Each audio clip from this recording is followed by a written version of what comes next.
business owner shit. All of a sudden, Never start stops. getting a billion messages, and unfortunately, then all you can think about is the message that you received. You're just like, I 100%. want to focus on what I got to do, but I can't. Yeah, exactly. So I broke my nose in 2012. Okay. Broke my nose in 2012, flag football accident. Yeah, Me and that'll do dude, Yeah, dude. Me and another guy, we just like fucking dove for the same ball. Right. And collided faces. And my nose was like this. Yeah. Because his chin hit me going like that. Right. And ever since then, it's definitely been off. Right. And then throw in Sarah's. Right. You're getting people like that you're trying to clear an arm from a back take and they smash down on your face. Yeah. And you see a little bit of blood comes out. I just feel like it hasn't been clear. Right. That's my problem. Yeah. And I don't know, I don't know if a deviated septum surgery is what it is. And then you look at our sleep patterns and you start thinking about like, well, I'm not sleeping the best that I could. Right. Do I have sleep apnea? Right. Is it because of this? Yeah. If I get this fixed, is it going to help sleep and 100%. just in general? Yeah. Because I definitely feel it when I'm like going heavy at the Right. gym or jiu-jitsu or whatnot. Yeah. I can tell that I have to start breathing through my mouth at a certain point. I can't just it'll hurt your wind. Yeah. Yeah, it hurts your wind big time. I know it. You know what I mean? Yeah, you were saying you constantly have to deal with that? Was it an injury or was it just... I had 2 reconstructive surgeries. So I had one. My first one was a street fight when I was younger. And yeah, like me and this dude, he was a tough dude and he just threw an overhand right at me. And it was just the close your eyes haymaker landed just right on the side of my nose. So my nose was underneath my left eye. So I was probably like 17, 18. And I came home and my mother looked at me and she just shakes her head. Yeah. She didn't even say a fucking word to me. You know what I mean? I'm like, let me go downstairs. So I went downstairs. When you had that surgery that first time, did they do it the same day or did you need to wait because it was so swollen? I had to walk around for 2 weeks. So I went to she ended up taking me to the ER, about 2 hours later, whatever the case may be. And the ER told me that there was so much like swelling and inflammation that they had to wait like 2 weeks. So I had to walk around with my nose underneath my eye for like 2 weeks. And how was breathing out of that? It was horrible. Oh. So I couldn't even breathe out of it. It's horrible, And then what was the second time? The second time was a Metallica concert. Yeah. Was it worth it? Yes, it was worth it. Was it mosh pit? I would do it again. It was a pit, I've big metalhead, for since I was a kid. And, I was always in the pit, no matter what my size was. And the funny thing is, like, even going to all those pits when I was younger, never had an issue. I mean, I got beat up, but like nothing like that. I'm 240 in a Metallica pit. This was like 2008. You know what I mean? When they hit Master Coliseum, lights went off and just somebody must have like punched me in the face or something. Oh, yeah, man. That's why I was always... Because it was in the dark. I always kept my distance from the mosh pit. Yeah. Whenever I go to a rock or a metal concert, I'm always somewhere in the background. But it was, because... It was messy too. Like there was blood all over me. Like I probably looked like a maniac from the stands. And I'm sure nobody else fucked with you the rest of the night. Nobody wants to go near me. Yeah, right, it might have been a disease thing. You know what I mean? Like, I don't know what this motherfucker has. That guy's blushing over there, bro. That is fucking crazy. I don't know what kind of disease he has. I'm gonna stay away from him. Yes, Mr. Kenji. Yes, that's Mr. Nutriwolf, and you're the wolf. Yes, you are the real wolf. Yeah, fake wolf compared to you. Come here. Yeah. Speaking of Nutriwolf, yeah, the business has morphed over the years. Let's just to say the least. Yeah, absolutely. Yeah, we should start back to like obviously when we met at Bev's, right? Which is pretty crazy. Yeah, it just when was that anyway? Oh my god, I mean it had to have been. I joined Bev's 2011, 2012, so it had to have been. I would say around there, probably about that time. Yep. Probably, I think I met you when I got back from college because I came back from college in 2014, 2015. Yeah, that makes sense. And I started to do the videos around 2017. Because that's when I did my first show. I think it was 2014, I believe. Yeah. What a crazy journey, dude. Yeah. It goes by so quick. It's so fast, And I feel like, I mentioned this to some of my younger employees. And I'm like, once you guys hit, like, I feel like, I don't know, I'm throwing an age out there, but 25. Yep. It's like somebody hits fast forward on your life. Creepy. You know what I mean? It's scary shit. And, you know, I'm doing everything I can these days to, you know, try to make use of my time, you know, without fucking off though at the same time. You know what I mean? But I'm gonna enjoy myself here and there. Like if I can get to the beach in the summer, I will. I don't spend nearly enough time at the beach. I love the beach. You know, I feel like just in retrospect, looking at how fast life moves, work your balls off. But at the same time, to take those moments here and there to enjoy yourself. Yeah, you got to have fun. You know what I mean? Be able to appreciate the time. Right. Absolutely. You know, you listen to all these. You were saying you listen to podcasts and stuff like that, and it can be difficult because social media is a great thing, but it also makes you a comparison type of, you know, thieving the joy. Comparison to thief of joy is the age old, you know, saying. Yep. But it just, you have to be able to have those moments where we have to be able to relax, because there's plenty of times where I do have that time as an entrepreneur, as somebody that works for themselves. Yep. You know, I won't have a shoot maybe for a couple of days, and I'll be sitting there, you know, a little low key, finished all my edits. I, you know, have some podcasts to do and whatnot. Yep. I'll almost feel guilty that I'm not doing something. Right. Yeah. 100%. Like you start thinking about every podcast you listen to, and it's just like grind, fuck it. Like, and you go, okay, I get it. But at the same time, where's the balance? Because there needs to be. Otherwise, you burn yourself out, or you just get so materialistic in the long run, and you grind it out to, okay, great, you got the Lamborghini. Yeah. Great, you got the mansion. But like, you missed out all the time on with your family, and now they died. Or you didn't get to see your dog that you bought because, you know, you wanted to get a companion in life, and, you know, they were home all the time by themselves, and now they're old and frail, and now you wish you had them when they were a puppy again. Right.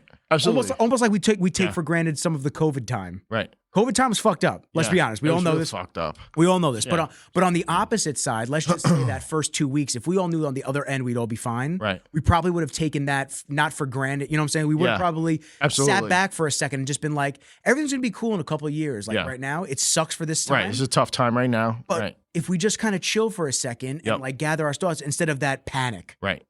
So you almost take it for granted in the long run. Yeah, no, I agree with you 100% on that. And, you know, I'm a big proponent of massive work ethic. I work my ass off and I love it. You know, I don't want to cut you off. I can attest to that. You work your fucking balls off. 100%, you know, and I just try my best. You know, I get up every morning, man, and I try to give it 100%. And, you know, some days I don't achieve, you know, the daily goals that, you know, I want to achieve. But you know what? I go to sleep, I get up the next day and I try to do it again. You know, and I try to achieve those goals day after day. And after a while, I feel like, you know, you're making deposits in that bank account of work ethic. You know what I mean? And it'll benefit you in the long run. You know, but agree with you in the point that, you know what, if you get a small area of time where opportunity. That you want to spend time with, you should. You know what I mean? Because everyone's not going to be there forever. You know what I mean? So I think that's one of the worst feelings mentally for me. Right. Is that as I'm aging, my mother's aging. Right. Because I'm super close to my mom. Yeah. So it's like that always kills me. Yeah. I as well. Yeah. The thought of just mom getting older and she's late 60s now. You know, mid to late 60s now. Yeah. And it kills me that she's still working her ass off because she can't, because it just her industry, the mortgage industry, is just dog shit. Right. Ever since 08, you know, it's ups and downs, and it's nonstop. So it's nonstop, and I feel bad because she doesn't have the opportunity to retire yet. Right. I love to see my mom be able to just relax. Yeah. And just enjoy life because she has worked so fucking hard. And she deserves it. Exactly. Yeah. She's worked so hard her entire life. And unfortunately, she's had people fuck her in business and just like really not do right by her and just screw it up where she should have been retired 5-10 years ago. Right. But she can't, and she has to keep going. Yeah. So it just, you see stuff like that and you just, you have the mentality of like, I need to do better, so I'm not in that position. Yeah. But I also watch that constant grind has also broken down for her in terms of like being able to enjoy. Yeah, absolutely. Yeah, no, I agree with that. And, you know, there's certain situations that just suck in general, you know what I mean, that just life throws at you, which brings us back to that point of if you have an opportunity, a small opportunity, spend some time with some people. You know what I mean? Spend some time. And because, again, they're not going to be there forever. You know what I mean? So I've become more cognizant of like the spending your money on trips and experiences. Yeah, absolutely. Versus material items. Yep. Because like even in here, I mean, you're looking at my studio in here. Yep. There's a lot of gear in here that I just don't use. Yeah. I bought it for a shoot. Right. I thought I was going to use it all the time. like, oh, this is gonna be sick. I'm gonna use this all Yeah. the time. Yep. And then you just wind up not using it ever again. You're just like, wow, that was $1,000. Right. Could have went on a trip. Or I could have rented an RV, taken a trip across the country with the dog. Yeah. And documented it. Yeah. Like fun things I could have Yep. done, but like you spent the loot and you're just like, Yeah. you can't regret it, but you have to learn from it. Absolutely. I always wanted to go like Grand Canyon, Yellowstone, stuff like that. But my wife, unfortunately, she's a beach person. So if that ever comes up, she shuts down that conversation very quickly. Well, you got to compromise. Cool, you got to do the beach. Yeah. You got to do the beach with her for like one trip, and then you go, all right, well, we did that trip. Now it's time to go to Yellowstone. Yeah, unfortunately, it's the beach every time. Well, I guess you're going on a solo trip. It's just going to be me and you and Benji. Now. Hey, listen, if you want to go, hey, I'm in. I want to, because I'm pushing more towards my own branded content. Right. As the podcast is growing, which I'm very thankful of. Yeah. As the podcast you do a great job. I appreciate you. For real. I do. Yeah, no problem. And I appreciate every single, if I got one listen, I appreciate it. It can be tough to show up, but like you said, putting deposits in that bank. Yep. It can be tough to show up when there's nobody watching in the beginning. Yeah. It really is. Yeah. Like when you have no subscribers on YouTube and you're looking at the audio numbers because the audio metrics are separate than the views on YouTube. Okay. And you're looking at those metrics and it's like 2 views or 2 listens. And then, one day it's 20 and you're just kind of like, really? I'm spending all this time, all this money. Just say you spend a lot, right? Yeah, I don't make any money on this. It's just like it's a lot of time, setting up guests, doing your thing. But I don't think people realize how much time you guys spend on this stuff. They don't. It's a lot. It's an investment. Posting to all the different platforms while at the same time working with my clients. Right. Because that's what pays the bills. Yeah. So I'm just becoming more cognizant of depositing into that bank of just effort and consistency. Yeah. Because you look around at some of the people that have notoriety and fame, and I say fame loosely. Yeah. Absolutely. But people that have notoriety and that make a living making content, doing their own thing. Yep. And realistically, a lot of them just didn't stop showing up. That's what it wound up being. True. When no one was watching in the beginning, they just and then all of a sudden one video threw them over the edge. It's that persistence. And it's inspiring. At the same time as discouraging, because that discourage, when you look at it, you're just like, how many years is it going to take? Because as humans, we want to have the end goal. Yep. We want to know, like, hey, by May, you're gonna have another 1,500 subscribers, and you're gonna start getting paid from sponsors. But that what if is always in the dark gray area. Right away.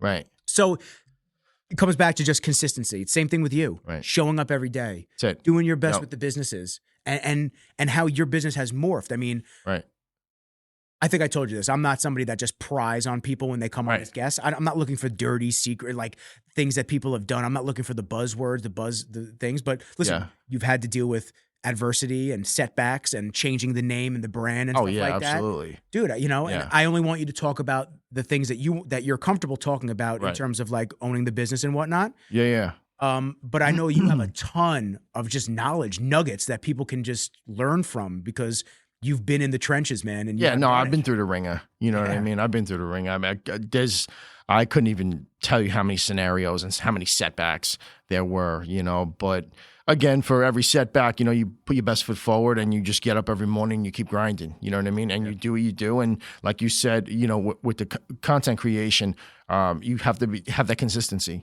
because if you don't have that consistency, you're not making those bank deposits of work ethic. You know what I mean? So you're not going to have anything that's going to come into fruition. Yeah. If you don't put those deposits in. You know what I mean? So. And I tell a lot of clients I work with, especially when they have their own businesses, they're trying to promote their businesses. Right. It's like all it takes is one video. Right. I mean, on TikTok for me, it's like I was getting millions of views a lot on my clips most of the time. Right. And then all of a sudden, I stopped posting for 6 months. Right. They put me in TikTok jail. Really? That was it. So then even though I have That's a real thing, right? Oh yeah. They almost like shadow ban you. Right. Because they want to see that you're going to be consistent again. Right. So it's been a while. That's crazy. Yeah, man. It's been a while. I had a couple of, 10,000 view videos, but mostly I was in that I know. I saw 200 to 300 view club, and you're just kind of going, all right, you get 2 likes.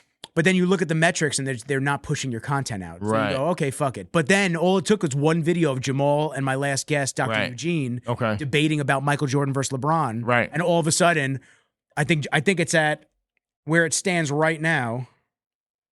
Fucking crazy sometimes. Where it's at, I'm up like 500 followers, but where it's at right now is 167,000 views. Oh wow, it's great. Yeah. And it's translating to views on the podcast too, because people are subscribing to the podcast. Okay. on YouTube. Yeah. So I say all that to say. Right. Yeah. It's the consistency that really winds up showing. Right. Like you just got to keep showing up. You got to keep posting the content, your business. Right. And I've told you this, that we've worked together in the past. Yeah. I said, whether I come in to do stuff for you all the time or you're doing stuff mixed with me, I said, you got to just keep posting. Yeah. Just keep posting your offerings, keep posting deals, keep posting things because my mom told me this a long time ago. When you're not in front of people all the time, they forget about you. They forget you. And it's not because they don't like you. Right. It's because they're busy with their fucking life. Right. They're busy with their life. Somebody doesn't remember, like, yo, Darren's got those amazing shakes. Yeah. Darren's got the meal prep. Darren's got all the supplements I need. Yeah. They pass a GNC and they're just like, oh, it's right there. It's right there. But then all of a sudden you post a video and they go, oh, fuck. Yeah. No, you're 100% right. I gotta go stop in at D's. Like I gotta go check out some of the offerings. Yeah, you're 100% right with that, and you know I don't take it personally either with people, you know, in regard to that, you know, and I feel like I do have to fix that. I'm not consistent enough with social media, and that's one of the metrics I have to work on. But it's tough because you're wearing all the hats like I do. I'm wearing all the hats. You know what I mean? And you have to be able to focus on certain areas that matter to the business. And although social media is important, sometimes it goes by the wayside. And I get that. And so many people that are watching and listening, they'll get that too. Right. Yeah. No, that's true. But at the same time, too, it's also a vehicle for advertising that is mandatory, you know? So I feel like these days, if you don't have a social media, I mean, I don't know, maybe if you're possibly like a deli or something like that, and you have such a consistent base and consistent like morning customer base, maybe you could get away with something like that. But for the most part, you know, a business model like mine, social media comes in handy, you know? So I'm gonna. I think truth be told, any business. I do any business. At the end of the day, if you're selling a service, you're selling a good, you're selling anything, you just got to be in people's face. Let them know what you're offering. Let them know what you know, what they stand to attain, whether it's knowledge, whether it's product, whether it's service. Right. Because you know, competition is everywhere. Right. And you know, just like me, I have a ton of competition in the video creation space. You got to stand out. There's a million people. Yeah. But at the end of the day, people like you. Yep. You know what I'm saying? Like if there's another independent supplement shop. You know, let's just call it, it's just called CQ. CQ supplements, right? And then Nutriwolf is right here. Right. People may see that the same product is there, but they love Darren. Yeah. Darren's the guy that I see on the videos. Darren's the guy that I like seeing when I walk in, or I know that's my guy. Or he takes care of me. Exactly. You know what I mean? He gives me more attention than, you know, XYZ business. Yeah. So the people invest in people. Just like with me. If there's another video creation team or another agency, because there's a ton of them, if they shoot the same type of videos as I do, the same quality, the same everything. Right. At the end of the day, if the people like working with me better, I was just gonna say, work with they're me. like you. Yeah. No. So that's the crazy spin that it all comes on. I have people all the time on TikTok or YouTube that just want to hate. Right. And I feel bad for those people. I really do. That just like, I've never looked at a video like of somebody just putting themselves out there, shooting content, their business, whatnot, or a podcast, unless the content's really like, oh my God. Yeah. But And even then, I don't comment. I scroll past it. Right. But these people will throw negative shade at 100%. They'll dig at you. Right. And they'll be like, oh, this is why we don't need any more podcasts, or this is why we don't need any more people with mics. And I had a dude that said that shit to me today, and I just said, just like I don't need your 2 cents, brother. Right. You don't like the content, you don't like the podcast, it's cool. No, that's it. I don't feel bad about it. Scroll on by. Yeah, those people are just negative in general. I guarantee you, the people who make those comments, they live their life projecting negative energy to everything in their lives. You know what I mean? So, you know, I'm a big believer in like manifesting your energy. You throw energy into the universe, it's going to come back at you. Maybe not right away, but it will. And if you sit there running through your life, throwing negative energy and hating on everybody, like it's going to come back. You know what I mean? And on top of that, who wants to hang out with somebody like that? Nobody. These are the people that have not me. That have for sure. That have a video up. It has no views, and they're just out here just throwing shade at people. 100%. It's like, really? This is what you get off on? This is what you get joy out? You're sitting there just like, oh, I'm really gonna stick it to this guy. Another guy that doesn't need a microphone in front of him. And you know they got don't fucking listen, bro. And you know they got a troll account too. Oh yeah. You know? Oh yeah. No, they have a stalker account for their exes. 100%, bro. 100%. It's like, all right, bro. It's a sad life right there. All right, bro. whatever you want to do. It's a sad life.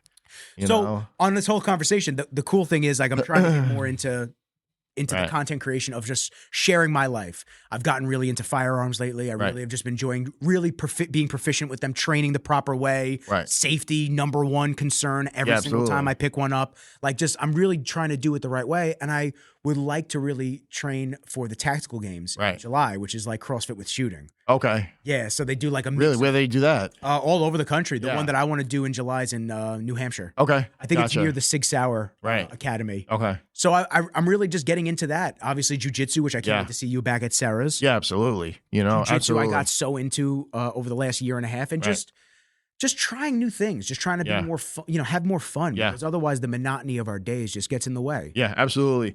Especially when it comes to training and stuff like that, trying new things, obviously like I always will, love bodybuilding over anything like that. So I say right now, but I feel like jits is an amazing way to just develop discipline, just work ethic, and just like an overall humbling, especially, you go to Matt's school, they got killers in there. I forget. I really do. Like, I forget how competitive Matt's is, because I'm just used to everybody that goes there. Yeah. I'm just used to just getting my ass kicked or just paying your dues. Just paying your dues. Like, because listen, there are some times where I may catch an upper belt with like something that they didn't expect. Yeah.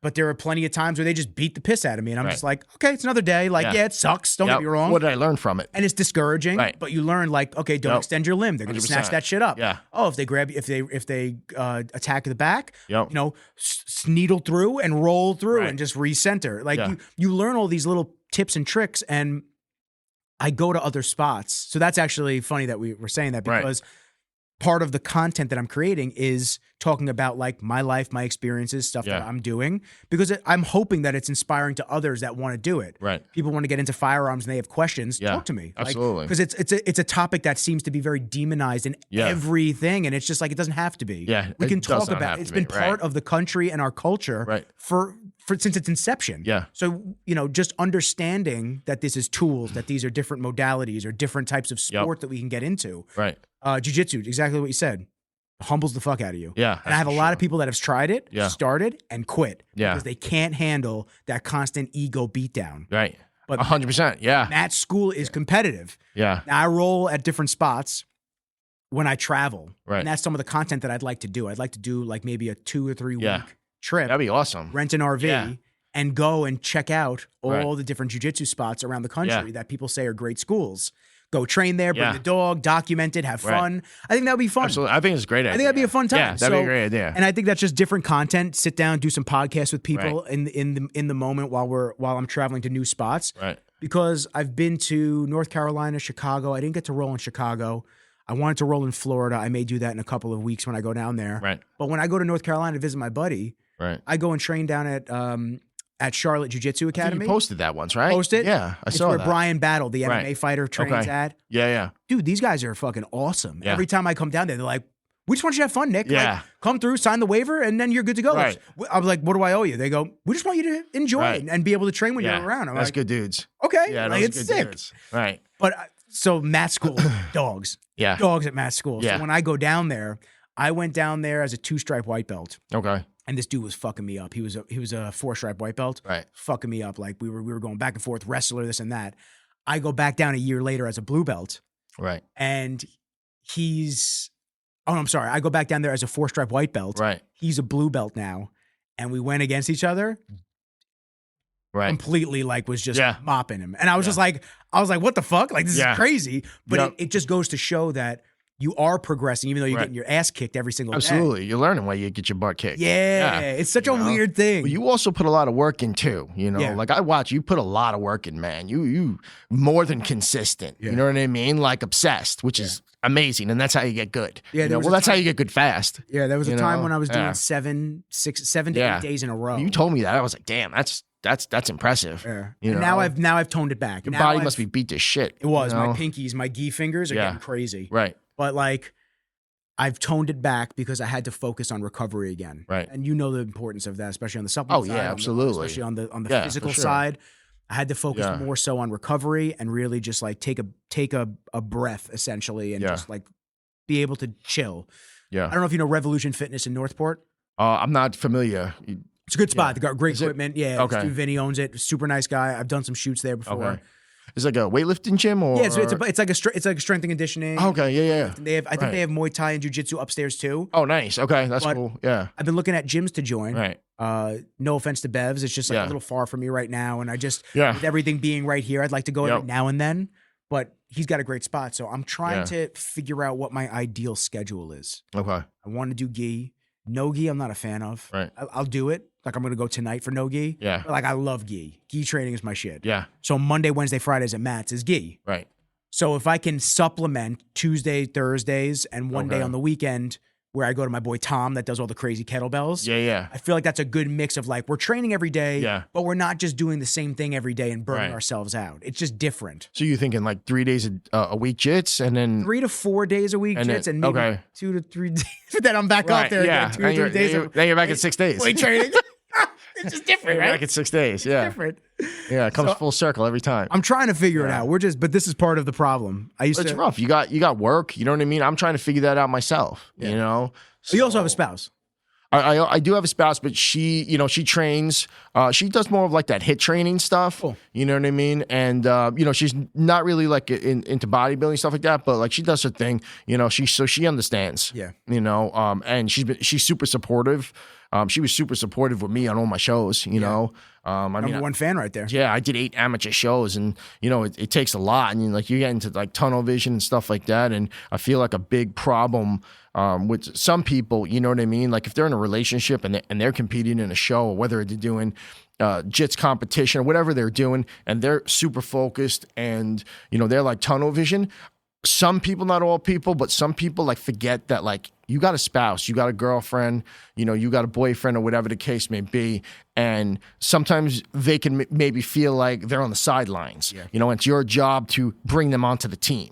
You know what I mean? Like when I first did like my first 3, I did 3 shows in like 1 year. My first, got smoked on fucking every one of them, but it is what it is.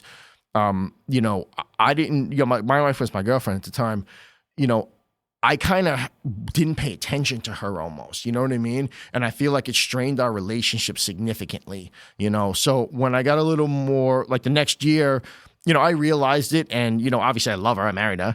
So, the next year, instead of, kind of keeping her on the sidelines, I asked her to, help me with like, let's say my posing, I started like bringing her to stuff, you know what I mean? You want to incorporate her into it. I involved her in it, in my life, you know what I mean? And it got us closer than ever, you know what I mean? So I feel like that was a mistake that I made that I fixed, And then, I mean, you're talking like by the 7th, 8th show, she was like, his front upper body is fucking, he needs to fucking do this, he needs to do that, he's not flexing proper, you know what I mean? Yeah. And obviously she ain't no expert, but the fact that she can even identify the poses that a bodybuilder goes through was impressive to me. Yeah. You know what I mean? This is somebody who's never been in like the bodybuilding world or gym, you know what I mean? For that matter, it's tough, man. It's competing's tough by itself. It's even tougher. It's tough. It's tougher. I'll give you a 2-prong. It's tougher when you have a spouse, and it's even tougher when you have a business, man. Absolutely. Yeah.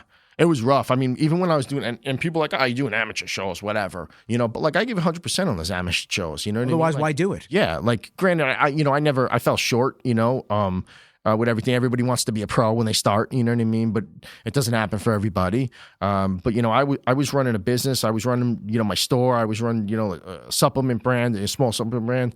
And, I would add it 10 hours a day. It's like I would get up doing 45 minutes of cardio. I would do a 10-hour shift at the store. I would go to the gym afterwards, and I would do another 45 minutes of weights. I would pose for half an hour, and then another 40-minute clip of cardio. Like I was getting home at 12 o'clock at night. I didn't even see my, which my wife was my girlfriend at the time. I didn't even see her.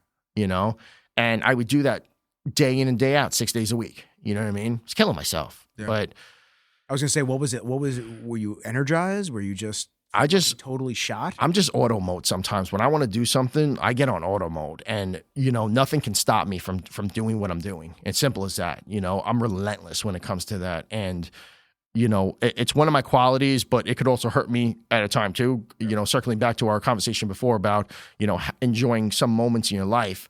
A lot of moments pass me by, and people can argue also that that's the sacrifice you're going to make if you want to do anything in life, if you want to be successful in anything in life. But also, how important is, your loved ones to you? You know what I mean? So there's got to be some sort of an equation that you come up with to, give the attention to people you love, but at the same time pursue your goals. Yeah. You know what I mean? It's a balancing act. It always is, if not everything. It is. You know what I mean? I feel like that. But at the end of the day, like I said, coming back to it, I get up, I grind every day, and that's all I could do. And I hope that, I will be a successful individual moving forward in my life. And, if I'm not, that's okay. I know that I gave it 100%, because I'm not going to go to my grave knowing that I left anything on the table. Yeah, you left a little bit in the gas tank. 100%, dude. No, I'm going to give it what I can give it without, taking advantage of, my family, my wife, and stuff like that, and just try to do the best I can, man. I mean, what else are we gonna do? I know. Here, I know. This is our time. I mean, yeah. we're all learning. We're all going. Right. To our knowledge, we're all going through this life for the first time. Right. We don't really know what happens. There's no playbook. There's no playbook. No. There's no. And sometimes we playbook forget that, especially with our parents. You forget that there was no playbook for them. And you think, as a young child, especially, you think that they know all the answers, that they have all the answers. Yep. But as you get to their point, like my mom was early 30s when she had me. Right. And I'm just looking. I'm like. Right. I don't know how the fuck you had. I couldn't even imagine having a kid right now. No, me either. Like, what? Like, me what the hell? I couldn't even imagine having to just not have a playbook and just try to figure shit out. Yep. But I guess we all do. You have the challenges that are presented to you. Right. And then you can either take them and learn and run with it. Yep. Or you could just, cower in. Right. You could toss them to the side. Yeah. You could just cower in paralysis of just not being able to do anything. So it's what choice you're going to take, and pushing forward and just keeping moving is always the best option. Just keep moving forward. Absolutely. Yeah. Even if it's like you said, a little bit at a time. Yeah, that's it, dude. That's better progress than not moving at all. Yeah. No, I look at that, and I try that with, I try to incorporate that in business. It's just putting one step forward, inch by inch every day, and hopefully, at the end of the path, I have something that's worth all the effort. You know what I mean?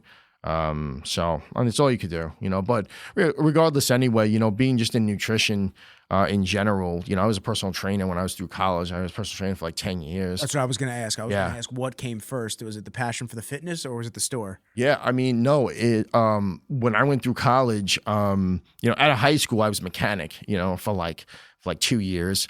Didn't like that. You know what I mean? Always loved cars, especially American Muscle. Yeah. And, I had a Camaro, 88 Camaro when I was 18. You know what I mean? The IROC Z, with the T-tops. I don't know if you're, how old are you again? I'm 33. 33. Yeah. See, I don't know if you remember that, but that was I know like the cars. Okay. I wanted a Chevelle for my first car. Okay, that's a badass car. Yeah, I wanted a Chevelle because my dad showed me those when I was younger. And I was like, oh, that'd be great for my first car. And then as you get older, you start realizing like, oh, that's gonna be dog shit in the snow.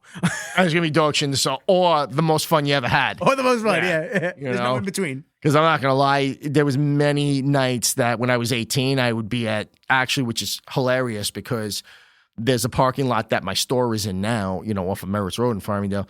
And, it's a big parking lot. And I used to do donuts when it snowed in my Camaro when I was 18. In that parking lot? In that parking lot, which is hilarious, Well, I worked when I was like 16, I was a cart boy at the supermarket. Next door. Yeah. It's Lidl now, but it used to be called Seatown.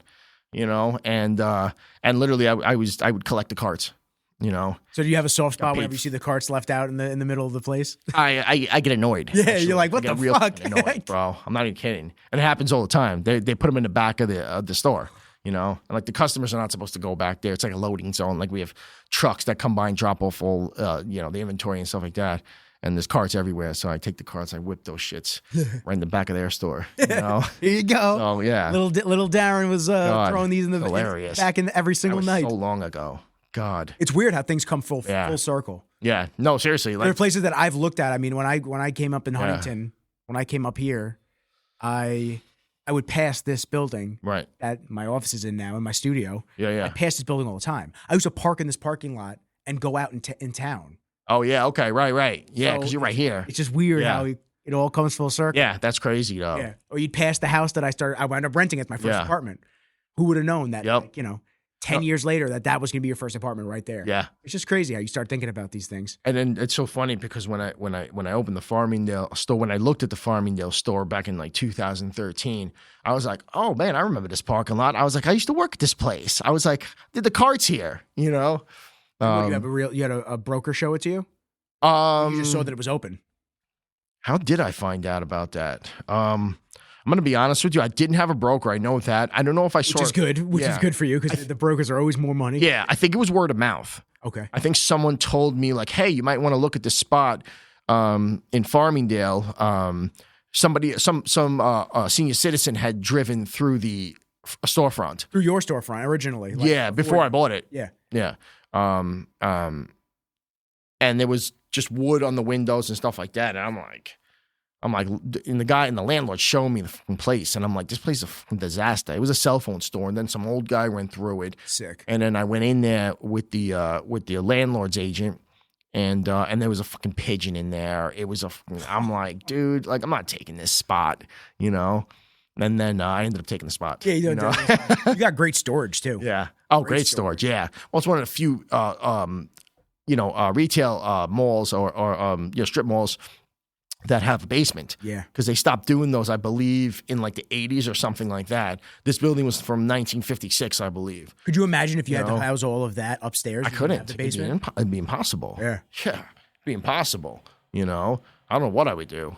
So you were looking at the storefronts, and then you knew you wanted to make a supplement shop? Oh, yeah. Well, I had the supplement shop in a gym. Yeah. So I originally had a supplement shop in a gym in 2011. Which gym? It was called Infinity Fitness. I remember Infinity. Yeah, in Farmingdale. Right over here. Yeah. That was a great gym. Yeah. My store was the boss's old office. I didn't remember. Yeah. That's crazy because I had visited there a couple of times, and I probably just, without even knowing, just there. Probably, you know, and then like the gym or whatever, you know, I don't know what happened. It just like shut down. Something happened with the owners, and, it shut down out of nowhere. And I didn't get a heads up on it. You know what I mean? So I literally broke down my store in like 3 days because the gym had no power and stuff like that. So I don't know what was going on there. But shut down. Shut down. It was crazy, dude. Yeah, for real. There were a lot of Bevs people that went there that wound up transferring over to Bevs. Absolutely. It was an amazing gym. Yeah. It was awesome. Dude, sick equipment. It was plenty of room. Like people respected the place. I don't remember it completely because I only visited there like twice. I remember Right. I remember the parking lot was like an L, right? To get to around the back of it. Yeah. It was on Smith Street. It was right by UPS, and Adventureland. So, so I was there for like almost 2 years, and then the gym just shut down abruptly, and, I had no spot to go to. And, I was sitting there, I had like $30,000 in inventory, and literally it was like my life savings. I had saved $30,000, like personal training and stuff like that and whatever. And, it was there, and I had to get a 10 by 10 temperature controlled storage facility. One of my boys had a van, and we moved all the stuff within 3 days. So I broke the store down in 3 days, moved into a storage facility, and then people would like hit me up and stuff like that. So I'd be delivering supplements for the next year. And it wasn't as easy as like what it would have been now with like Instagram, 100%, mobile payments and whatnot. It was probably way more challenging. I would tell people like, I'll come to your house. You don't even have to move, whatever. Stuff like that, you know what I mean? And if people like had a big order and they didn't have cash, they couldn't get cash, I would have like a friend of mine run their card or whatever the case may be at the time, and try to do the best I could. And I was going to like carnivals and fairs and stuff like that, and I would bring supplements to fairs because all this shit had an expiration date on it. And I'm like, fuck, I was like, I need to get this done. I need to get this shit sold because it's gonna expire on me. Then it's gonna be useless. And in that time frame, I was looking for a spot and doing that, grinding at the fairs and stuff like that. So yeah, it was a rough time. I'm not gonna lie. And then we ended up finding that spot. Did you already have the initial name that you changed to Nutriwolf? No, it was Monster Nutrition. That's what I'm saying. So it was Monster then. I'm saying. Yeah, it was Monster Nutrition then. And then it was still Monster, just different corporation name, but the DBA was Monster Nutrition. Okay. So changed the corporation name, opened up, Monster Nutrition, in the Merritt Road area. And then we were good until about 2018. And then unfortunately I got a cease and desist from Monster Energy, and, they hit me with that letter, and I really, with a company with that type of resources, like, you're not fighting them. I'm not going to sit there. I had a good trademark attorney and stuff like that I had to hire after the fact. And I just find it very interesting that they would just find you out of any. It's just is that what that team does? They just find it was crazy. I guess it's so I think they have like a legal team that just looks for people that have the similar or the same name. I'm thinking they found this through the hashtags. To me, it doesn't make sense, though. Yeah. Who gives a fuck? It's not the same thing. Everybody knows it's not. And the crazier thing... It wasn't even the same logo. Yeah. And the crazier thing... Well, these companies, a lot of these corporate companies, they just think they own words. They want to monopolize the same 100%. word. And they know you don't have the resources to fight them, so it's like, fuck you, my dick's bigger. And like, what are you going to do? You're gonna dump $100K into fighting them and lose. They'll always win. Yeah, and God forbid you lose. We had a good case though, honestly, because we sold Monster Energy there, and Monster Energy actually sent girls there and did a demo with us with the truck and the whole nine. I had pictures of it, so I sent it to my attorney, and I'm like, these motherfuckers said this shit was good in 2015. Why is it all of a sudden? They can't turn around and say it's no good 3 years later. And my lawyer's like, you got a good point, and it's a possibility you could win this case, but I'm just giving you an idea what's this going to cost you. And I didn't have the money for that. Yeah. How am I going to do that? Most people don't. Most modest entrepreneurs don't. So, and I'm going to be honest with you, between like the signage changes, the clothing, like the legal fees, everything like that they hit me with a bill of like 40 grand, like in general. Like when I added everything up, I'm like, holy shit, I just spent 40 grand on what? Yeah. You know what I mean? To get fucked, It really pissed me off, bro. I'm not gonna lie. Like I was fucking angry. I don't blame you. Yeah, like ridiculously angry. And and that was pretty much that. And then my attorney was like, you need to come up with a name. Which is tough because obviously you are so invested in Monster Nutrition. Yeah, you know what I mean? Excited about 100%. It. That was your brand. Yeah, that was everybody knew that. Yeah, for like 10 years almost. Yeah. No, about 8 years, maybe 7 Monster Nutrition inside of Infinity? Yeah. So, but the trademark attorney tells me, you got to come up with your own name. Like you got to make up a word, so it'll be easily trademarked, So we were originally going to be like Nutriwolf, you know what I mean? And he told me, look, if you want to find yourself in the same position, he's like, keep that. If you don't, he's like, make up your own word.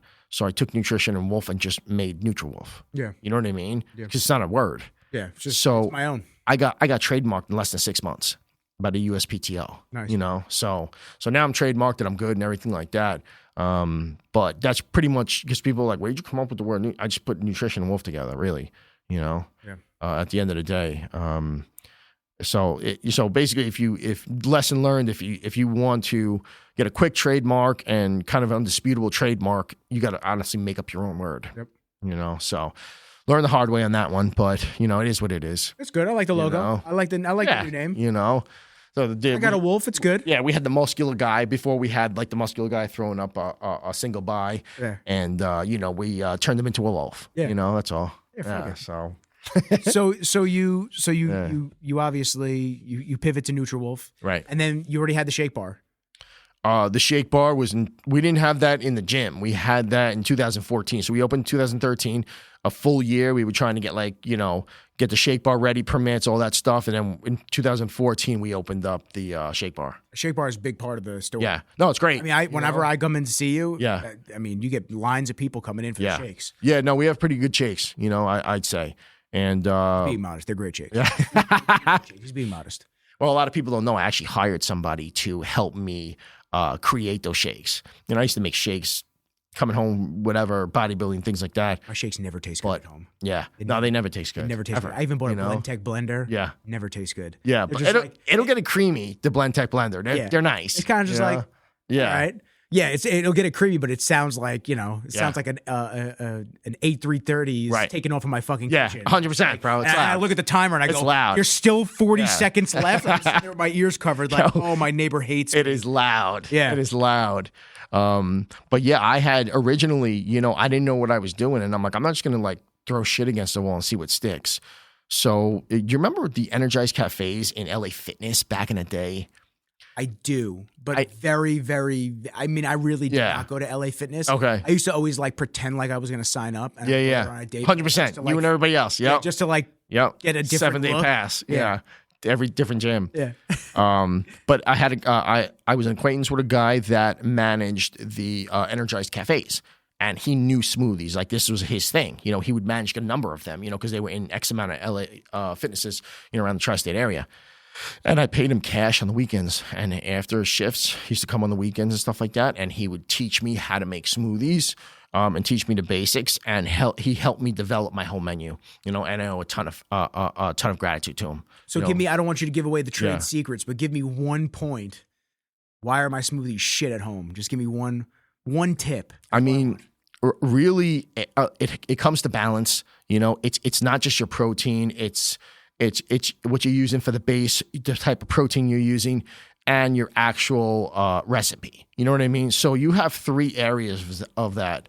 Besides having an acceptable blender, you have 3 areas. And if you slack in one area, your smoothie's going to come out like shit. Yeah. You know? It's either too watery or too icy. 100%, you know? And understand, like, people don't get it.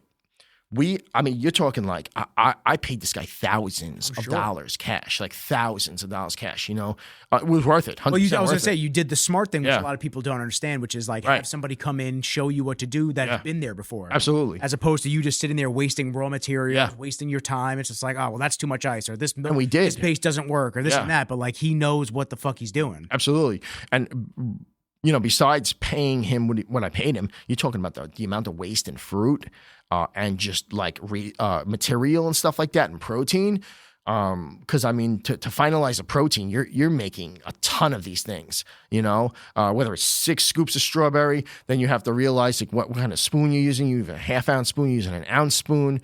You know, it's a science to it. You know what I mean? I wouldn't say it's as hard as baking, but it's definitely, you know, it's definitely a science for the most part. Which you've learned that side of it too. It's a balance. You have to balance these fruits to get a specific taste. And if one of your fruits is off, or you're using too much of something, your whole smoothie's off. Which sucks because, you know? I mean, fruit right now is like $6 for a carton. That's crazy. This big. Yeah, it's crazy, you know? And we're trying to keep our prices low still too. Because you're a business and you're trying to make money. Absolutely. You know, you want to bring quality, but you also have to make profit. I think some of the corporate places are more money than us for the most part. You know, I do a little research in regard to them. You know, do a little recon on them, see what they're selling what for. And we're still a little bit cheaper. And I think you're talking other businesses that make smoothies. The corporate businesses. Corporate. Yeah. You know, I don't really compare to privately owned businesses for the most part. Like, they could do their own thing. I do my own thing. You know, I want to see what the corporate places are doing, because they're setting the prices for the most part. You know, because if you have a corporate place that's considerably lower than you have to think about maybe lowering your prices. But if your quality is considerably better than them, maybe it's worth the price. You know, so you know definitely have to do some recon in regard to what's out there, who's charging what for what, how good their smoothies are compared to yours. Yeah, and it's always changing. Yeah, it's always changing, especially with the cost of just like, you know, to do business. Right. It's insane. It's insane in New York. You know, it's like they really, I feel like they don't want small businesses to survive, and they probably don't. No, they don't. Know, they probably don't. They'd rather have the corporations, which ironically, absolutely, most of which started as small businesses. Right. So it's like you look at these. Okay, so they're just 30, 40 years down the line from where I am. So you know, shouldn't you want me to be nurtured and bring in? Because then I'll bring jobs. I'll bring more opportunities in the area. Yeah. No, it's autonomy. It's 100%. Small businesses have too much autonomy. They can't control you, you know, and they have a problem controlling you. You know, they would rather have 10 Walmarts in one area than 100 small businesses, because it's easier for them. You know, it's easier if they want to pull that BS like they did in 2020 with the mandates. You know, now we can say it. Now we can 100%. We can finally say it, because they understand that it was mostly a sham. Yeah, I mean, I'm gonna be honest with you. I was very vocal on you know, my social media. I didn't give a shit about the backlash. It is what it is. But you came out the other end stronger anyway. Yeah, you know. And I did notice, though, that they would throttle my traffic on my social media big time. You know, I would post something and I'd get whatever 1,500, 2,000 views on a video, and then I would post something in regard to masks or something like that, and next thing you know, it's like 80 people. How dare you? There's no way that that's going to go from 2,000 to 80. Yep. You know what I mean? And I was like, this is a bunch of bullshit. And I wouldn't post any BS or propaganda. I would literally poach like that little fucking lawn elf Fauci. I would post a video of him saying, well, you can wear a mask, but it's not going to do much. And he said that in March. This is before AI was like heavy on like being 100%. Deep fakes. He said that for the public. Yeah, he said that in March. Mm-hmm. I had the video. I screen recorded it. Yeah. And then he take receipts of everything nowadays. You do. And then he changed his tune. And then, God forbid, you posted that, you would get throttled. People would start attacking you. It was fucked up. What a fucked up time. Very fucked up, bro. It was such an interesting thing. You know, such an interesting thing to watch. Like, it's a disgusting thing. I wasn't allowed to go to Thanksgiving dinner with my grandmother, because my mom and I, right? Because we just refused to take the vaccine. Right. It's like, we're not doing it. So we're not doing it. And like, it is what it is. So we had to say hi to grandma through the garage. Right. I was like, this is so fucking ridiculous. It's ridiculous. Like, my cousin could be sick every fucking since then. He could be sick every single holiday, get the family sick, and we don't bat an eye. You know, nobody bats an eye. Yeah. But I remember when y'all ostracized my mom and I. Yeah. That's not right what happened. That shit was fucking crazy. Yeah. But you know, now they're I got receipts on that shit. Oh yeah. Now I know the people. Now I got receipts on that. Listen, man, my cousin's ex-wife now, they were together at the time. Panetti, who you know, John Panetti. Yeah, good dude. He didn't have any plans for I think it was Christmas or Thanksgiving. Okay. He didn't have plans. Right. And John's father is an alcoholic and they don't get along and all this stuff. And I said to my family, I said, hey, my friend's going to stop by because he has nowhere to go. My cousin's wife would not let him stop by. Wow. But she let her fucking aunt and all of her people come through. But my friend wasn't allowed, who, because he was in a bad situation with his family. Right. He had nowhere to go. So you let him spend the holiday alone. Right. But they get to come through. It was such a weird. What was the reasoning though? I think it was mostly because he wasn't vaccinated and she didn't want him there. That's fucking wild to me. Yeah. Really, and then guess what? Yeah. They all fucking got sick. I didn't get sick. So I'm like, all right, enjoy. Fucking do what you want. Right. You know, I'm on X a lot because I'm just watching the news constantly. And there was a report just yesterday. I don't know if it's actually true. So, YouTube gods, don't hurt me. But there's a report that says that Putin wants to extradite Fauci for crimes against humanity for COVID. Give him that little shitbag. Hey, enjoy. Give him that. Good luck in Siberia, brother. Please, that would be phenomenal. Yeah, it'd be great. That would be Christmas came early. Because I just don't like, my biggest thing is I don't like seeing evil so openly in view. And everybody just sits there and doesn't bat an eye. Like, yo, listen, man, obviously very different times. I have to speak. I have to speak very like situationally, but very different times. But if somebody like that pulled that shit, like in the 1800s and the 1700s, they string them up, dog. String them up. They'd shoot them in the street and walk away. They'd string them up and leave them there for a week. And that's how they act. And they leave them there for a week to show 100%. Everybody. Like that's what happens when you try to fuck the entire country. Yeah. It's crazy. It's treasonous shit. Yeah, it's crazy. You know? Selling your country out, I can't get behind that shit. Yeah. All the people saying, oh, fuck America, fuck that. Okay, then leave, bro. I don't know what to tell you. Like, you're making it worse. Yeah, he's not out of the woods, though, because, he got that federal blanket pardon, but he don't got a state pardon. Mm-hmm. So, I heard Florida's looking into that right now. Yeah. You know? Good, lock him up in state, bro. Listen, man, lock him up anyway. Give him to Putin, please, before anyone. Oh, that would be horrible. That'd be amazing. Okay.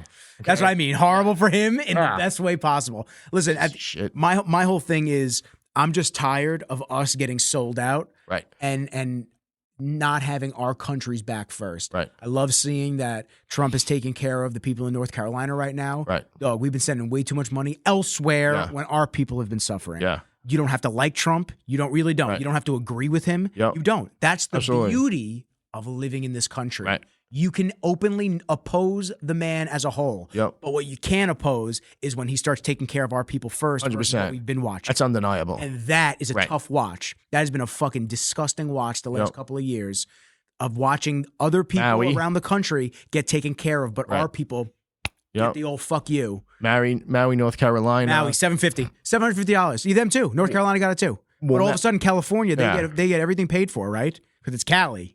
But you see an interview with Gavin Newsom, and he was like, and his background was actually burnt houses. Yeah. And he was like almost giddy about, well, we're already talking to people to rebuild and stuff like that, this, that, and the third. why are you giddy, bro? Because like he knows that his body language, he knows whatever his is plans crazy. are going to come to fruition, Right. where he can build the city the way, 100%. he wants. Right. And it almost, makes me think, but, conspiracy theory time, where's my tinfoil hat? Yeah, I should keep one on tap. Yeah, but I'm just saying, like, I actually looked for one just now. You had a lot of plans on deck ready to go. Mm-hmm. That's just interesting to me. What do they call it, a smart city? Yeah, that's interesting. Yeah, 15-minute city. 15-minute city. Yeah. But that's interesting to me. What is that? What actually is that? I think it's a city that is. I Googled that. Am I going to get banned? Who the fuck knows? But I think it's like a 3-mile city or something along those lines. And it's very confined. And I think it's like narrow and up for the most part, where they're saying it's so convenient because you could do anything you want within like 15 minutes. Oh, here it is. Like groceries. No, it's called Smart City. Okay, yeah. Smart City. I think what you're saying is something is accurate, but it's something different. Right. Smart city components is a smart city is an urban area where technology and data collection help improve quality of life as well as the sustainability and efficiency of the city operations. Smart city technologies used by local governments include information and communication technologies and the Internet of Things. What the fuck does that mean? That's from IBM.com. Interesting. Yeah. Yeah, I'm good on that. As I'm getting older, I've had this conversation. You can hold off on the biometrics. Thank you. Yeah, dude, it's enough, man. I'm not naive like some people. Right. I know I can get tracked in 4.5 seconds. Right. They know where I am at every 100%. given second of the day. And I think it's listening to all of us. It's listening to us right now. My Android phone over there is listening to me. I'm not stupid. I get it. Right. But my biggest thing as I'm getting older is I'm realizing that I just want less and less government interference. Right. Protect me. Absolutely. Oversee the day-to-day operations of our country, make sure we're safe, stay the fuck out of my life. Military, courts, national security. Yep. Stay the fuck out of here. Stay the fuck out of my life. Stop spending my and other people's hard-earned money on all of your bullshit, laundering and all this stuff. 100%, dude. I just, that stuff drives me crazy. Right. It really does. And eventually I feel like most people do hit that point where they're just like, why do you constantly, every time I get $1, why are you sitting there with your hand out like I owe you something? Yes. Well, I mean, between, what is it? Between sales tax, between capital gains, property taxes, et cetera, income tax, we're working till probably July for the government. Yeah. Which is ridiculous. Yep. You know what I mean? And we don't look like Dubai. No. At all. No. Okay? Fix the Belt Parkway. Shit's fucked up. Okay? God, this place is a shithole, dude. For 50 years. Some of this place, man. Where's our money go? There's a lot of days. Yeah. There's a lot of days where I do love living in New York. Right. I really do. There are plenty of days where I'm just like, wow, it's beautiful around here. It's really great. But then you start looking around, you're just like, we are so taxed and build up the ass. Fines. For what, though? Fines and all kinds of like extra insurances and all this stuff. And you look around and you just go, oh my God, like for what? Yeah. Like what, really? Yeah. What am I dealing with? There's times where I've thought about like getting an apartment in the city. Yeah. Just like a dope little spot. Maybe there's like big connections in there where I could shoot some content and this and that. And then you start realizing it's like $7,000-8,000 a month. That's crazy. For an apartment. It's insane. I'm paying $3,000 over here for an apartment. Right. 2-bedroom. Yeah. And I'm like $7,000-8,000 a month for some of these apartments. Right. And it's just like, and you get shit for it. And it's disgusting in the city. Yeah, it's crazy. It makes more sense to just go move somewhere else and just be a big fish in a small pond somewhere and live more day to day and meaningfully. Well, a lot of my friends that moved to Florida, North Carolina, they're like, I don't know if I could do. They're like, why the fuck are you still in New York? I know. I said, I can't move. Yeah, I'm anchored here with my business. I'm not gonna start over. That's the thing for me. It's like I have all my connections up here. I can shoot videos anywhere, but it's like if you move, like that's going to be a rough 6 to 12 months of rehashing connections and doing your thing. Well, if you're a retailer, it's nearly impossible. You know what I mean? Yeah. Like you can do it, but you have your brand awareness right here in 100%. If you have a company that is mostly like mail order and stuff like that, then it's a lot easier for you. You can move operations to another state. You'd be looking good. I know a couple of my friends that have done that. They're paying less taxes. They got a shit ton more square footage on their facility. But you retail locations, like brick and mortar locations. It's okay. Don't worry about it. So yeah, you could check the phone if you want. Yeah, check. Turn that off. I had do not disturb on. It's okay. Thought that was a pad. No. Thought that was a mouse pad. It's a sign. Yeah, we're very relaxed podcast here. It's okay if the phone goes off. I don't mind. Yeah, dude. I've been looking at. I'm always looking because I just know that I'm probably not going to buy a house here. Right. In the long run. Okay. I just know that I'm going to wind up somewhere. I just don't know where that somewhere is yet. Right. Oh, you got time, bro. I don't know if I could do Florida, Texas, maybe. Yeah. Maybe. Tennessee. Well, to North Carolina, great. My buddy's been trying to get me to move. He's going to listen to this and he's going to like fucking salivate that you just said that. He's been trying to get me to move to North Carolina since he moved down there like 2 years ago. Yeah. 3 years ago. And, you know, my buddy Jeff down south, I try to talk to him. He's in Florida. I try to talk to him. And every time he's just like, bro, you just got to move south, get yourself a little Southern belle. And I go, I get it, but it's not that easy. He's just like, nah, it is that easy. I go, it isn't. You work for the police, bro. Like you're a cop. Like if I was a cop, I'd transfer as a cop. Like it's not that easy. My mom's got to watch Kenji. Right. And she's got to take his epilepsy meds every 12 hours. Like if I can't be around her, I got to travel for work. I can't just board Kenji. Right. I need somebody that he trusts to administer the medicine. Yeah. And listen, I love him to death. He's a needy fucking dog. Right. So it's just like, okay, so it's not that easy. No, it's not. If I leave, I don't have mom anymore. There's logistics to it. Yeah. You know? Yeah. And then I lose all my connections for business. Right. And the podcast for now. I mean, I'll always be able to get anybody. Right. But at the same time, it's just like you lose that momentum. Yeah.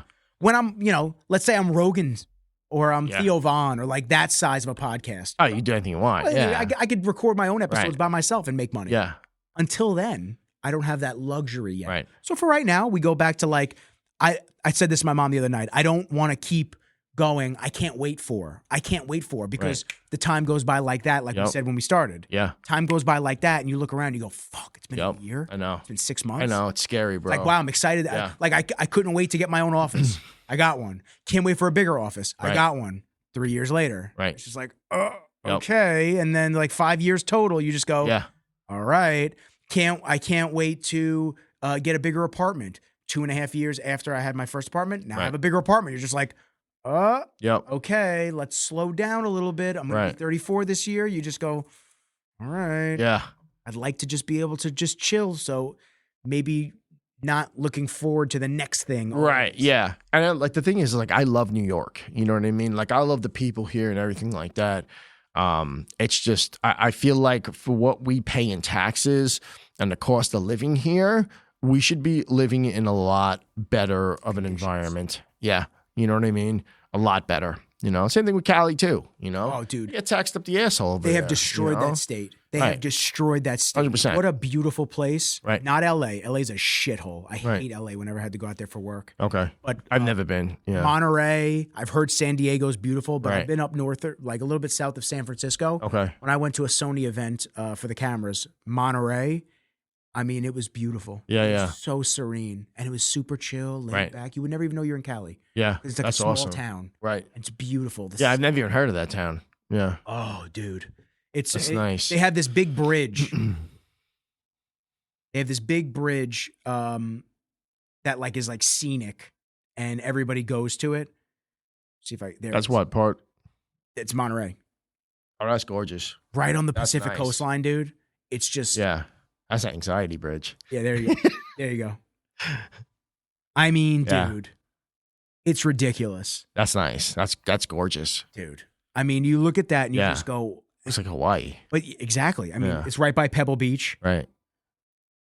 I mean, you look at that and then you look in contrast to like an LA.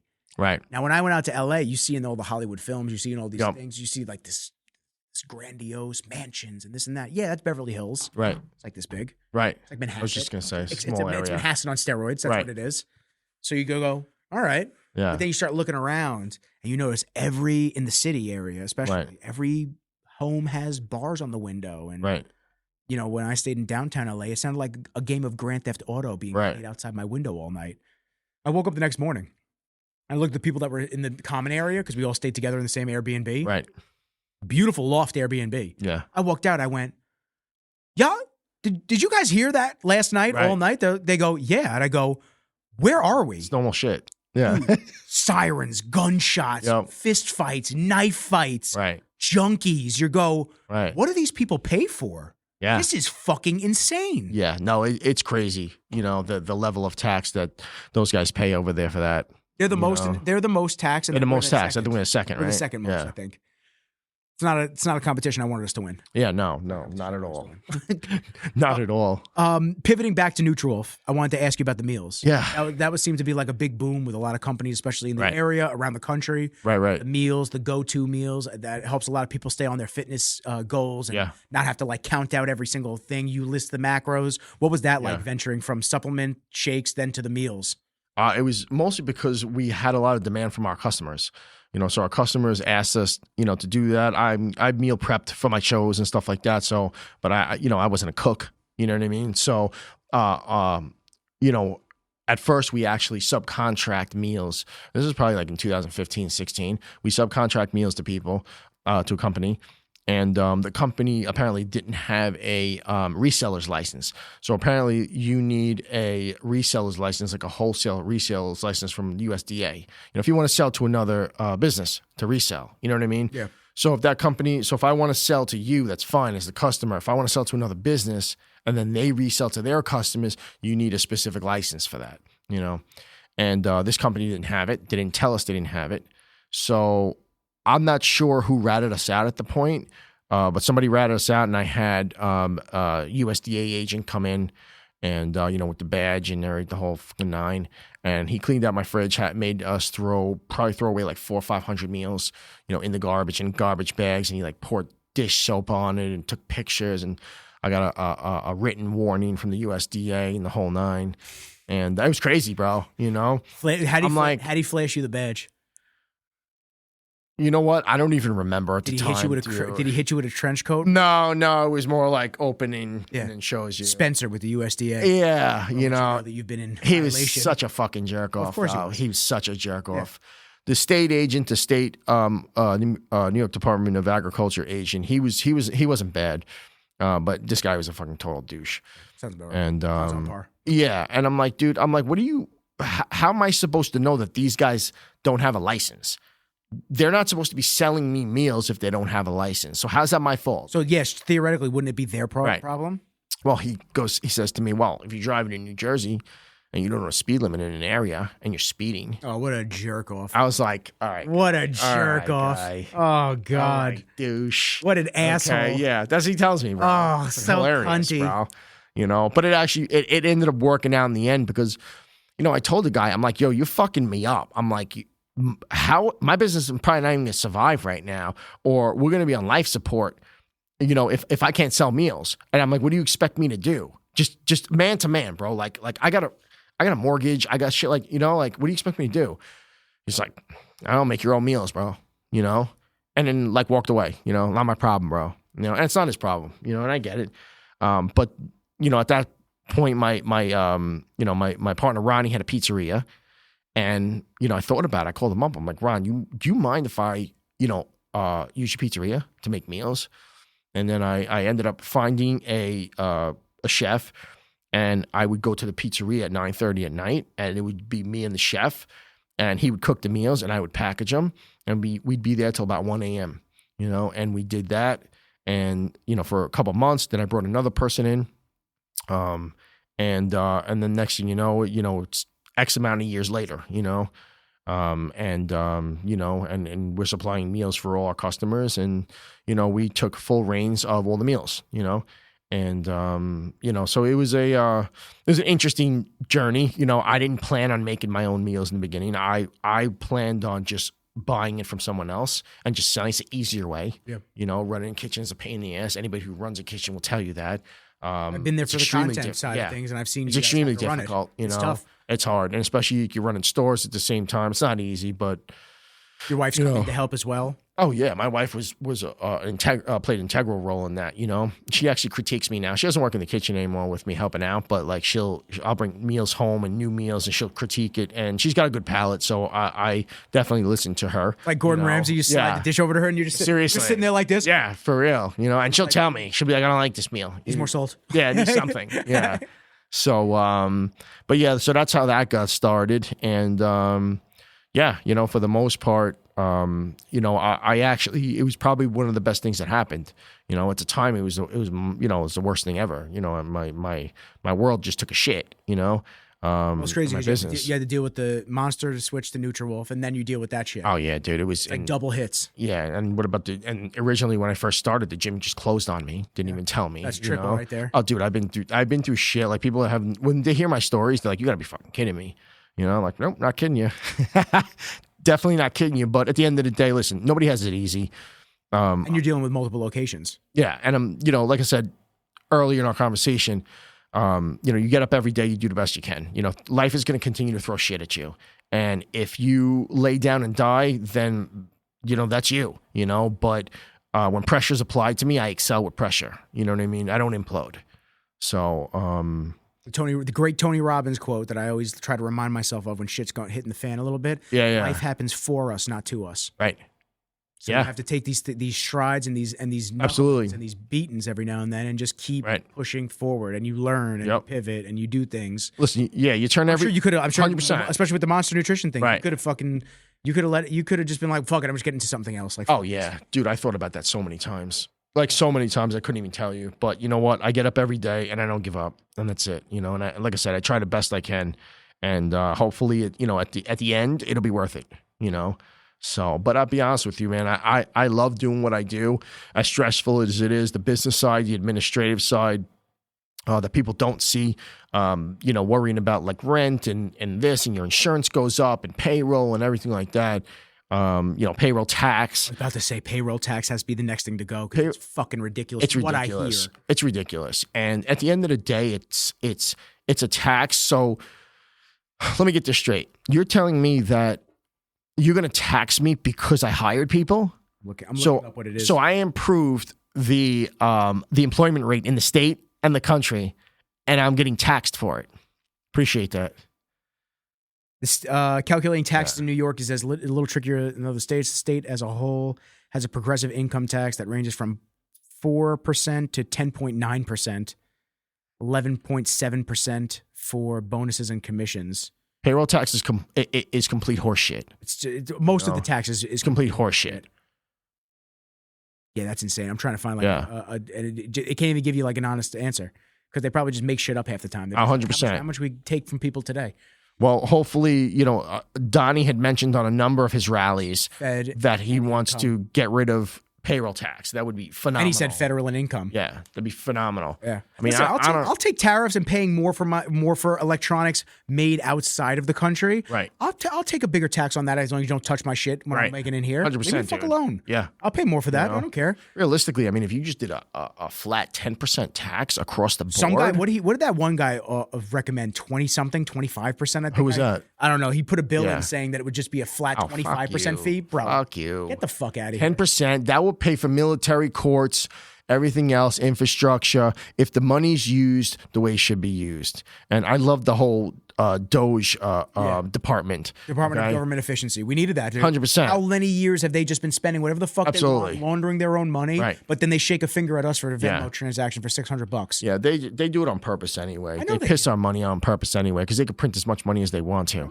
It's not real. It doesn't make it. Doesn't. Yeah. It's not actually anything. It's just it literally like that tax rate is just to keep you down. Yep. You know what I mean? It's to keep you down, and it's to just take away any type of financial freedom that people want to achieve. Yeah. And some people break it, but it's very hard to break it. And some people achieve it, and great for them. I'm very happy for them. I never throw any shade at anybody. If somebody becomes successful, I love it. If you're not a piece of shit. Yeah. Which there are plenty. There are plenty. There are plenty. There are plenty. But when I know a good dude and he's doing very well and he's successful, I'm like, fucking yeah. All right. Good for him, bro. Well, it's exciting because, that's something that I've had to remind myself of over the years as you watch other people just hit their strides quicker than you or at a different point than you. Like if you forget that the dude's 40 years old and now he's hitting his strides and you're just like, oh man, I wish I could afford that car or that house or this and that. And then you go, oh wait, he's been grinding it out for a long time. 100%, I'm bro. nowhere near there yet. So you just gotta, I gotta take my lumps and keep paying my dues.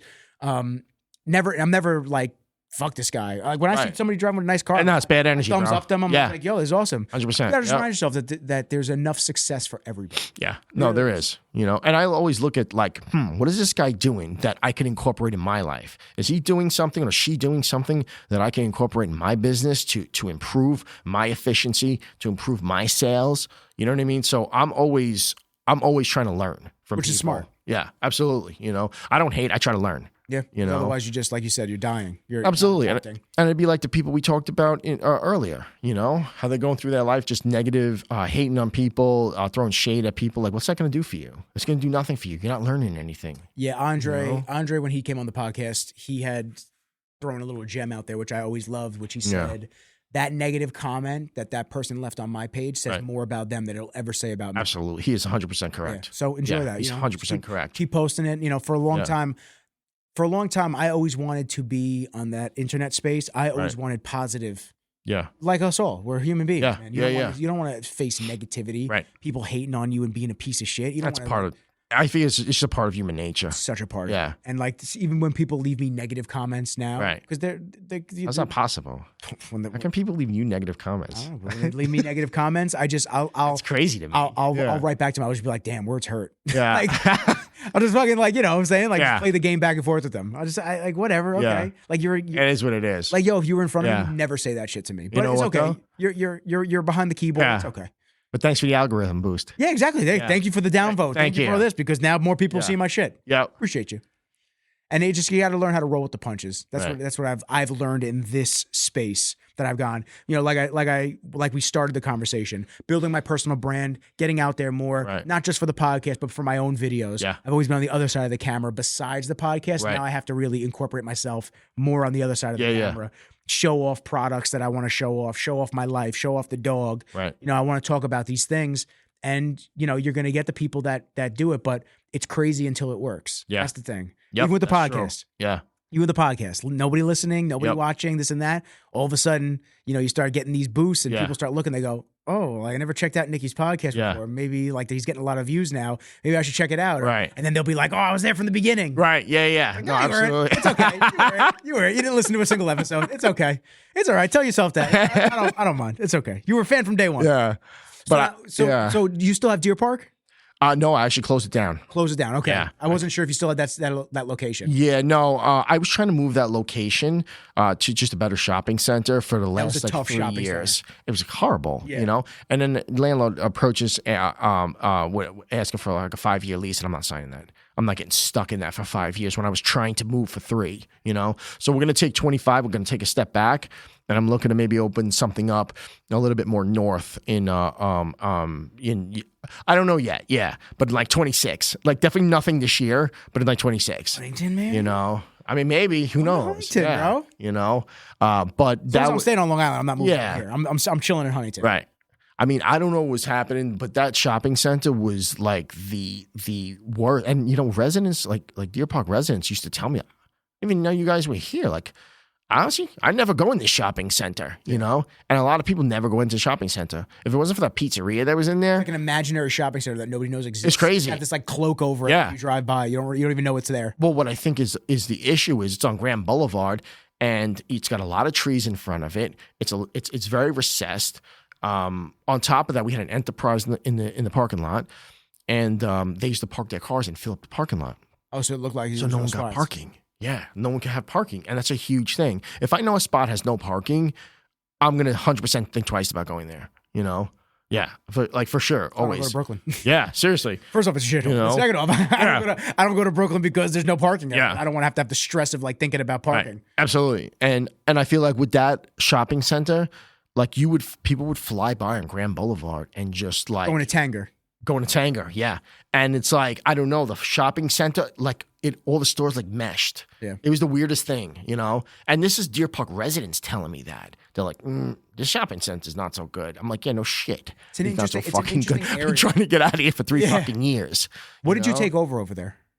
Didn't you take over a shop? Yeah. It was a shop called Supplement Kings. That's right. I remember that. Okay. Yeah. One of my buddies owned it, and then he like moved more into like manufacturing and stuff like that. He's doing very well too. You know, we took that. He gave me a great deal. Cool. You know, I took that. It was making profit for like. You probably did him a favor though. Yeah. And it turned a little bit of profit. It wasn't great, but it turned the profit for the most time. And but like I'm not getting locked into that. Yeah. You know, absolutely not. And you know, I tried to move that store. I had 3 properties that I was in lease negotiations with. One of them was actually at the lawyer stage, the attorney stage. So you were getting ready. Yeah, and the landlord just bailed at the last minute. He was like a foreigner and stuff like that. So he kind of screwed his own agent, me, and my attorney too, for the most part. Because we all were getting paperwork together and everything like that. And he was just radio silence for like a week and a half. Was that in Deer Park too, or it's a separate location? This was more north. This was actually Elwood. Oh, okay. This was like Jericho Turnpike, Elwood. Yeah, I know Elwood. And and he ended up leasing the storefront to a random person that we don't even know about. And he screwed his own agent. His agent called me up and was, Darren, I apologize. This is unprofessional. So that's what happened. Another location that I looked at on DPA that I was about to move in, landlord wanted us. Apparently they surpassed their water capacity, water usage limit in the shopping center. So we couldn't do anything wet in there. What were the other shops? It was a big shopping center. It was it had the Verizon in it. It had a jiu-jitsu place in it, a bagel store. Salon, making mad bagels and cleaning hair. Yeah, I don't know, but Suffolk County's tough when it comes to health codes and water codes. For us to put a smoothie bar in there, Suffolk County now wants you to run a grease trap in the concrete. So they want you to run a pipe down into the concrete into the parking lot. They want you to drop the grease trap in the parking lot and tie it into the main. So you're not allowed to have a grease trap on your premises anymore, inside the store. It's got to be outside in the parking lot. So doesn't that take major... Oh, it's huge. Yeah, I had a guy... renovations if they're not set up for that? Yeah, I had a guy come. If it's not retrofitted and it had an original grease trap, you're starting at $27,500 for that. It's crazy. And is that on you or the landlord? No, it's on me. Because I want it in there. Lauren's like, I don't give a fuck. I'm not doing that, Because I had a guy that does that. He does that on a regular basis. He came in, gave me a quote. He said, listen, bro, I'm going to say $27,500 for this location. He's like, if I run into problems in the parking lot with the main, he's like, you're looking at upwards of maybe a little less than 40. So now what's the point of having so they can clean it out just in the parking lot? I guess so. Yeah, that's what I'm guessing. But I don't think Nassau County's that strict. Suffolk County is definitely stricter when it comes to that stuff. So that eliminated the fact of putting the idea of putting a smoothie bar in that location, because I was like, I'm not dumping $30,000 into this fucking location. That's insanity. Maybe if I own for what? Maybe I own the building. Yeah, you want to give me $30,000 in free rent? Okay, maybe we'll talk about that then. That's fine. But he wasn't doing that, the landlord. Yeah. So and then another situation where we had 5,000 square feet. I was going to take 3. Another woman was going to take 2. This was on Jericho Turnpike as well. I don't know if she was going to do a daycare center or whatever the hell she was going to do. But I'm negotiating with the landlord. He wants us there. We're doing well. It's almost to the attorney phase. And then some guy comes in and outbids us, gives the landlord full price that he was asking for initially. And he took all 5,000 square feet. So I don't blame the landlord for doing that. If I was the landlord and someone came and said, listen, I'll take your whole property right now at max price. What are you going to say, no? Yeah, you say, fuck it. I didn't even have a chance to counter. Yeah, okay. It was just done. Yeah. So he's like, I got what I want. Yeah. So that was the 3 locations because people are like, oh, don't you say you were going to move from that location? I'm like, trust me, I'm fucking trying. It's not that easy. Yeah. You don't just, in a retail location, you don't just pick any location. You know what I mean? Your location is huge. And that is, and it goes to show you with the other location, with the Grand Boulevard location. It's a horrible location. There's no walk-ins. You know what I mean? It's literally all promotions. If we didn't do the promotions that we did for the most part and treat customers super well, that still would have been done. I wouldn't even turn the profit, So blessing in disguise. Save the money now. Yeah, no, absolutely. Yeah, trust me, I don't feel bad about it. Yeah. It's a lot less stress off my chest too. Yeah, and having to split the time between stores. Yeah, dude. I have no problem with it. I handle it as best I can, but I feel like this is the time to kind of take a step back, wait till a proper location pops up, and then pull the trigger on that when it comes. I'm in no rush, man. Yeah. It is what it is. It'll present itself when it's the right time. Yeah, I don't want to push it. And plus, now I can get you to golf this summer. Right. Yeah, that's true. I can get you to golf. I don't have to worry about which store you're running. Dude, I haven't played a round in 2 years. It's going to be horrible when I play this summer. But we have to get ready because Ryder Cup's going to be at Bethpage Black. Oh, is it this year? Oh, yeah. Oh, I didn't know that. Bethpage Black. Yeah. Oh, wow. Yep. I've never played Black. I've never played Black. Okay. I played Red. I played every other. Right. I played red a bunch of times. I hate blue. Right. I do better on red than I do blue, and red's supposed to be harder. Right. I do way better at red. But I want to go to the Ryder Cup so bad. The holes are longer on red. Yes. Yeah. Yeah. The longer holes. Right. Except for that one, what is it? First, second, third, fourth hole where it's that elevated green that you have to hit. Oh, yes. With the super deep on each side. Yeah. Crazy. Yeah. Crazy. That hole gives me anxiety. Have you done Heartland? No, Deer Park and like Edgewood? I've done the driving range, but I've never done the actual. Heartland's great. They have night golf. The par threes. Right? Yeah, I believe so. We should go. We'll go. When it gets warmer out. It's cold right now. Yeah, no, definitely not now. But I tell you, Heartland, it's only par threes, but it's quick and you could do it on the whim. Just drop it and just go. Oh, let's go. Do you know what they charge? I forgot, to be honest with you. Other rounds of golf have just become insanely priced. Yeah, it's crazy. Yeah, it used to be nice when it was like $50, $40. You go, okay. I don't see them charging more than $30. For Heartland, right? Yeah. I don't even know what Bethpage. It's only 9 holes. Bethpage charging now. Bethpage. Yeah, I'm sure they jacked up prices as well. You know what? They've been pretty good. The problem is that they have bots that take up the tee times. Right. That's the problem. Okay. So you have to go as a walk-on, and all my boys bitch about that. Right. Just fucking go. Yeah. Like, let's just go Saturday morning at 7 a.m. Right. Go for a walk. Because they keep walk-on slots for people to come through. Right. They're just like, oh, no, I'm not going to do it. I'm just like, then I'll go by myself. I don't have to fucking tell you. Let's see. New York State pricing. There it is. For Bethpage. Red, green, blue, yellow.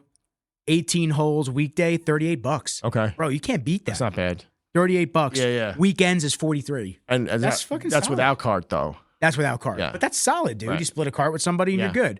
Red course is 43 on the weekdays, 48 on the weekends. Right. That's for New York State residents. Black course is 70 on the weekday for 18, and 80 on the weekend for 18. Okay. Yeah, that's not bad. No, we definitely got to do that this year. That's for sure. I want to play Bethpage as much as possible. Right. My boys bitch. They wind up making me go all the way the fuck out east to like St. James. I'm like, why am I going out here? Yeah. Bethpage right here. Why the fuck am I going all the way out here? Were they just sick of playing Bethpage? No, they don't even play Bethpage that often. They just go on the 4UP or whatever app it is. Okay. The Tea Time app. Yeah. They go on that and they just see what deals are there. And the deals aren't even deals anymore. So it's like, is it a deal when I got to pay $100 for a round and I got to drive 50 minutes out east? It's not You ever play Timber Point? No. Yeah. It's nice. It's a nice course. I played the one on the south where it gets flooded all the time. Which one's that one? Peninsula. Right? No. Maybe it's Timber Point? No, I don't think so. Timber Point's like in Lindenhurst. It's like South Lindenhurst. It's on the water, but I don't think that gets flooded because it's elevated.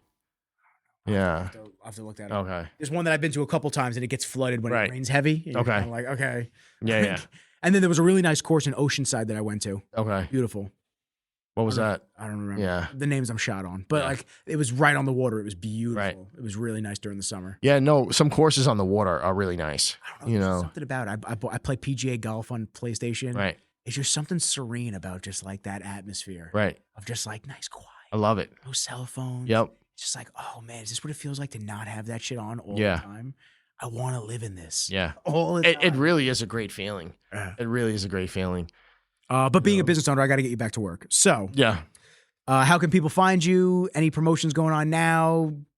Plug the store, plug your business, plug yourself. Yeah, so we have a meal website called wolfmeals.com. Very easy. We offer like package deals and stuff like that. Like buy 8 meals, get 1 free. And that's for local. Yeah, so our delivery radius is like New Hyde Park to like 112 in Suffolk. So you can find us on wolfmeals.com. We also have Nutriwolf.com where we sell supplements and stuff like that. And, we have a storefront in Farmingdale, 319 Northwest Drive, where the smoothies are. So I always encourage people to come by, grab a meal, grab a smoothie, say hi to us, have an amazing staff, and, I'm very grateful for them. And, we pride ourselves on customer service. Everybody says that, but we do it. We connect with our customers. And I got customers that have been shopping with me since like 2011 still, clearly if they still live in the area, if you moved away, you moved away. But, we do right by people, and, the love we get in return, it's an amazing feeling, and honestly, like I got into this, as a personal trainer, just wanting to help people out, trying to help people get their blood work better by exercising, eating cleaner and stuff like that. And I feel like that's the most intrinsic award, is just to see somebody work with somebody and then they come back 6 months later and they're a completely different person. Their confidence level's huge, and they're thanking you for helping them. Like, they did the work, so they get the credit. But it's nice for them to just say, hey, listen, thanks for pushing me and giving me a couple of tools, so I can, build my body. I could chisel my body, the way I want to. So it's a good feeling, Yeah. As stressful as everything is, I don't know if I wouldn't do it again, to be honest with you, because the books that I have on how many people's lives I've helped change is a huge feeling. It's amazing, and honestly, it's priceless in my opinion. So as stressful as it is, I do love what I do, and I don't want to stop doing it. So yeah, D, that's it, man. Darren, you're the fucking man. Thank you, brother. I appreciate it. We've been waiting for this for a while. Yeah. And I definitely want to have you back. I want to chop it up again, actually. Whenever you want to come on, the mic is there for you. Yeah. You are more than welcome to come through. I appreciate you, bro. We could do vice versa. You've always been a real one with me and always supported me. You were one of my first clients when I started shooting videos. You had me come out, do that big shoot with everybody. I was stressed as fuck when that happened, because there was so many people, and I was like, I'm so stressed out right now. There's like 900 people I got to film. Was that Richie's gym? In Queens? In Queens, yeah. Yeah, that was great. Stressed, but it came out great. We had a great time. That was good awesome. times. So I always appreciated you guys. If you're in the Long Island area, I know I have listeners from all over the country. If you're in the Long Island area, you're visiting, whatnot, definitely give Darren a shout. Go check out the store. Go check out the delicious meals, the smoothies, everything like that. He's a local guy, local business. We want to support that and continue to help fertilize that and grow into the next level. And that just helps the community get better as well. Obviously, the same old age-old sayings. Definitely subscribe, like, comment, share with anybody that will gain value out of the podcast. On that note, I appreciate everybody for fucking with us. But for now, peace. Thank you.